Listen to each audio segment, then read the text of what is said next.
One of my biggest riding goals for the year was to take some more advanced training. So I did a bike safe course last year while I was still on my 125 and I really enjoyed it. But I think most importantly, it opened my eyes to everything that I didn't know. I didn't realise there was so much that I still needed to learn about riding. So after I took that bike safe course, I decided that once I was on my bigger bike, I definitely wanted to do some further training.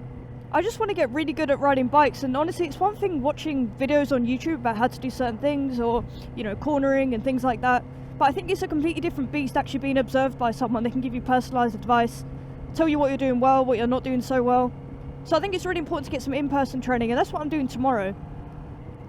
So I'm starting an IAM Road Smart course with my local group tomorrow. It will be yesterday by the time this video goes out, and I'm really looking forward to it.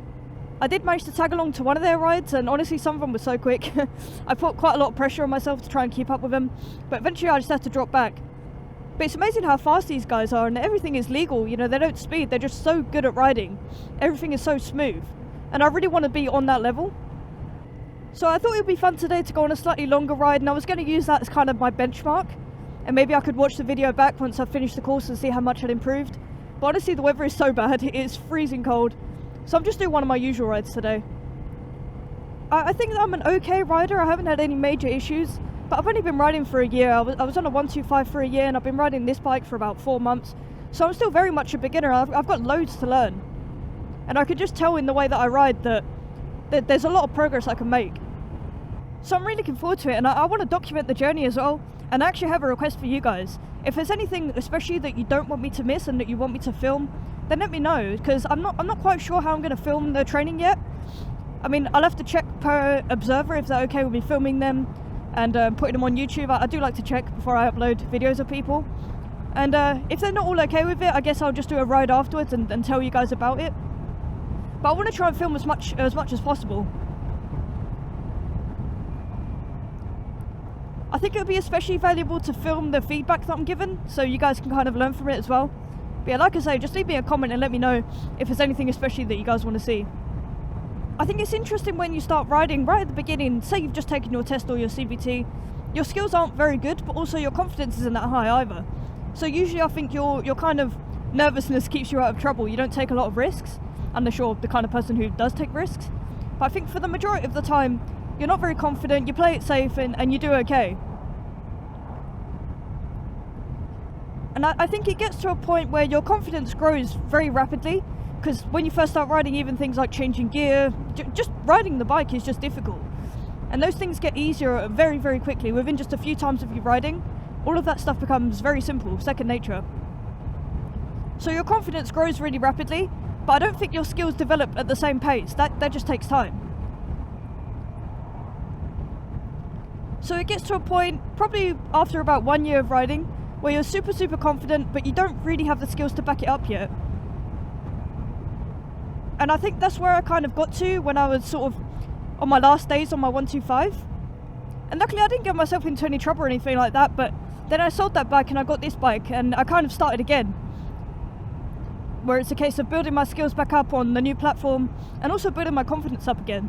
But I don't think my confidence has sort of returned at the same rate. I still feel quite nervous, and I mean, I don't know if it's just the case of realising how much there still is to learn. But I really want to build up that confidence, and I want to build up the skills to match it as well. So that's what I'm hoping I get out of my advanced training, and I'm sure I will. I'm not sure if I'll be test ready. I think there's 5 observed rides and then you can put in for your test, but if you're not ready for the test, you can just keep doing the observed rides until you are. And then of course once you take the test and pass, you get the qualification, and you can tell your insurance and hopefully get discounts and things like that. But I'm hoping to see some really rapid growth in my skills and abilities, and also in the confidence to match that. And I'm looking forward to bringing you guys along for the journey as well. So here are some things that I've noticed in my own riding that could definitely use some work. The first is cornering. I found that I'm very timid around corners, and I think it's just a case of I don't really understand limit point analysis and how to really judge a corner. So most of the time I just play it safe and just slow right the way down. Which is fine, I mean it keeps me out of trouble, but it'd be nice to be able to take those corners a lot more efficiently. Another thing is my slow speed. My filtering's pretty good, especially on this bike. I find it a lot easier than on my 125. But just my general slow speed skills definitely need work. U-turns, things like that. I haven't done much slow speed practice on this bike. On my 125, I took it to car parks, I did my U-turns and my slaloms and everything. But because this bike's brand new, I'm so scared to drop it. And I dropped my 125 a whole bunch of times. But honestly, I think it made me a better rider. And I was quite lucky with that bike. There weren't many fairings, you know, the bike didn't get that. Every time I dropped it, nothing really happened, which is great. So I wasn't worried about dropping it really. I could pick it up pretty easily. It was a light bike, you know, I'm not very strong. But I think with this bike, just because it's heavier, I'm not so confident I'll be able to pick it up. I mean, I probably could because I have good technique. But also I just don't want to damage it. I don't want to drop it, you know. And I'm scared to, even when I'm manual handling, moving it around.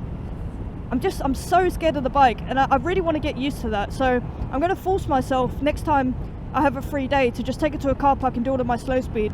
Because I can definitely tell on my day-to-day riding, when I come into a stop at a traffic light, I could be a lot more confident when I'm at the slow speeds than I am now. I think in general my awareness is pretty good, and I think part of that is because I filmed all of my rides pretty much since I started riding. So I rewatch the videos when I'm editing them, and I can kind of tell what's going to happen in them. So for example, this car up here, you know, that didn't creep up on me. I saw it from a mile back just because I kind of know what to watch for. Although I'm not quite sure what he's doing, having said that. So I think in general it's kept me out of trouble just because, you know, like I say, nothing really creeps up on me. I don't have a lot of close calls, at least not as far as I can tell. But I'm sure there's more I can do to be an even safer rider. Honestly, the thing I'm looking forward to most is just meeting other riders. I'm always looking for people to ride with. But honestly, I know myself, and I know that I can fall victim to a little bit of peer pressure. So I do try my hardest to be very picky about who I ride with. Even when I was riding with the advanced group, like I said earlier, the ones that were very quick, you know, I wanted to keep up with them. And they've been riding for years. I've been riding for, you know, a year and a half. So it's a little bit silly to try and ride that far out of your skill level. And I did have a couple of sketchy moments on that ride. So for that reason, I'm just very picky about who I choose to ride with. And I think it would be good to meet a group who are like-minded, you know, safety focused. You wouldn't be joining the IAM group if you weren't safety focused. So I think socially that's going to do really good for me. And riding with people who are better than me but still careful, I think that's going to do really good for my riding skills. There are some things that I'm a little bit nervous about, or maybe I'm looking forward to not as much. One of those is, as far as I can tell, there's a lot of emphasis in the advanced scene about making progress, you know, overtaking, filtering. So I hope there's not a lot of pressure to sort of ride fast. I'm sure there won't be. And especially with overtaking and stuff, unless I'm 110% sure, I don't overtake. Because I just know that my skills aren't there yet, my judgment isn't there yet, I don't have a lot of experience. So I'm hoping that I don't feel any pressure to kind of show off as I'm doing my training and kind of show how advanced I am.